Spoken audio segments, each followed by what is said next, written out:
প্রথমে আন্তরিকভাবে আল্লাহ শুকরিয়া আদায় করছি এবং ওনারও কৃতজ্ঞতা জ্ঞাপন করছি। সম্মানিত ভাইরা, আমাদের প্রিয় জন্মভূমি স্বাধীনতা লাভ করেছে 54 বছরে পা দিয়েছে।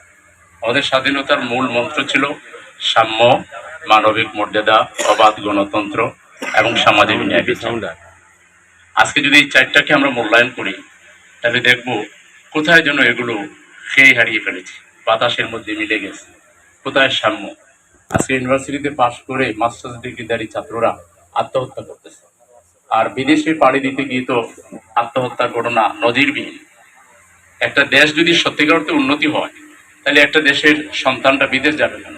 দেশেই তো তার নিজেকে খুঁজে পাবে, তার পরিবারকে খুঁজে পাবে, তার বংশ পরম্পরাকে সে খুঁজে পাবে দেশের মধ্যে। কিন্তু বিদেশ যাওয়ার জন্য অজানা আকর্ষণ, এই বিয়ানীবাজার তার অন্যতম সাক্ষী। কোন রকম পাড়ি দিতে পারলো। এটা কি শুধু অর্থ সম্পদের জন্য না, মান সম্মান, মর্যাদা, নিরাপত্তা সবকিছুর ঘাটতি দেখা দিয়েছে। যে জন্য আমরা স্বাধীনতার জন্য আমাদের পূর্বপুরুষরা লড়াই করেছেন, তার প্রত্যেকটা জিনিসের জন্য এখন অ্যাবসেন্ট হয়ে গেছে, কোনোটাই নেই। এই অবস্থায় আমাদের দেশের মধ্যে একটা বিভেদ, একটা বিসম্বাদ, একটা মারামারি কাটাকাটি, মানুষের অধিকারকে নিয়ে যেভাবে সিনেমিনি খেলা হচ্ছে, একটা ভোটের অধিকার আমরা দিতে পারি না, প্রয়োগ করতে পারি না। এইসব অনিশ্চয়তার মধ্যেও, এইসব দুঃখ ব্যথা বেদনার মধ্যেও একটা আশার আলো হলো বাংলাদেশ জামাত ইসলামী। বাংলাদেশ জামাত ইসলামী তার জন্মলগ্ন মানুষের কল্যাণে এবং মানুষকে সম্মান দেওয়ার ক্ষেত্রে, মর্যাদা দেওয়ার ক্ষেত্রে, মানুষে মানুষে ভ্রাতৃত্ববোধ তৈরি করার ক্ষেত্রে, সামাজিক উন্নয়নের ক্ষেত্রে, সামাজিক সকলকে নিয়ে, এটা দেশের উন্নয়ন বলতে কোন একটা বিশেষ ক্লাসের উন্নতিকে একটা দেশে বোঝায়। এখানে ছাত্রদের প্ল্যান থাকতে হবে, যুবকদের প্ল্যান থাকতে হবে, শ্রমিকের প্ল্যান থাকতে হবে। তো এখানে ভূমিকাগুলো আরো আমরা দেখতে চাই। আমরা চাই যে একটা সরকার আজকে এত বছর থেকে কন্টিনিউয়াস যেভাবে হোক আছে, দেশের উন্নতির ক্ষেত্রে তাদের প্ল্যানিংটা আরো স্মার্ট হওয়া দরকার। কোনো ঝামেলা হওয়ার সাথে সাথেই তো দৌড়ে আসা দরকার।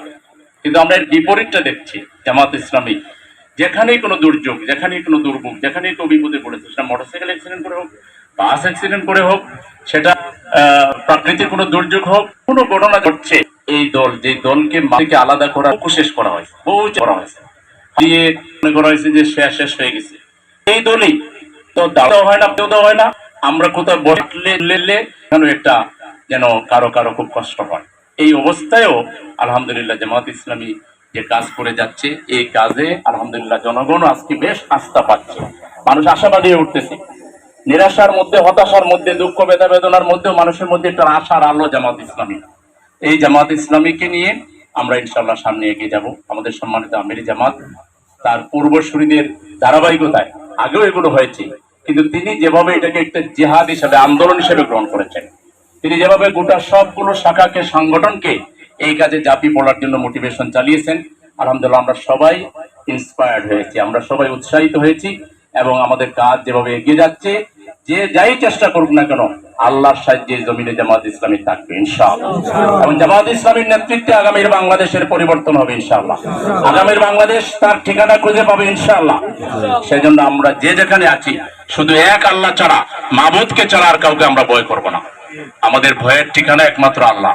আমরা আকাঙ্ক্ষা করবো আল্লাহর কাছে, আর আল্লাহর কাছে আমাদেরকে সমর্পণ করে দিয়ে মানুষকে আমাদের বন্ধু বানাবার জন্য, কাছে টানবার জন্য। শুধু আনুষ্ঠানিকতা না, আমি বলবো যে অনানুষ্ঠানিক ভাবেই আমাদের ঘরে ঘরে যেতে হবে, খোঁজ নিতে হবে, কোথায় কি করা লাগে। একবার দুইবার নেতৃবৃন্দকে এনে দিয়ে দিলেই কিন্তু দায়িত্ব পালন হয়ে যাবে না, আমাদেরকে আরো খোঁজ নিতে হবে। কোথাও কেউ অসহায় আছে কিনা, সেই অসহায় মানুষের পাশে আমাদেরকে চলে যেতে হবে আমির জামাতের পক্ষ থেকে। আমরা পারবো তো ইনশাআল্লাহ। আমি বিয়ানীবাজারবাসী, বিশেষ করে বিয়ানীবাজারের এই ইসলামী আন্দোলনের সর্বস্তরের নেতা কর্মী ভাই বোনদের প্রতি আহ্বান জানাবো, যাদের সামর্থ্য আছে আপনারা একটু খোঁজ খবর রাখেন, দেশে বিদেশে যারা আছেন, প্রতিবেশীর প্রতি একটু খোঁজ নেন, আশপাশে একটু খোঁজ নিয়ে আপনারা পাশে দাঁড়ান। এবং অন্যান্য ভাই বোনদেরকে আমি আহ্বান জানাবো, বিয়ানীবাজারের নাগরিক সর্বস্তরের ভাই বোনদেরকে আহ্বান জানাবো, যে যেখানে আছেন আপনারা আপনাদের সাহায্যের হাত বাড়িয়ে দেন। এটা আমাদের অতীত ঐতিহ্য। আমরা যখনই বিপদে পড়েছি, দেশের অন্যান্য কোথায় কি হয় আমি জানি না, কিন্তু বিয়ানীবাজার, গোলাপগঞ্জ, সিলেটে এই ফেলোশিপটা আছে, যেখানে আমরা এখন পাশে দাঁড়াই। আমাদের সেই পূর্ব ঐতিহ্যটাকে আমরা আরো শক্তিশালী করি, আরো বেগবান করি। আল্লাহ আমাদের সকলকে তৌফিক দান করুন।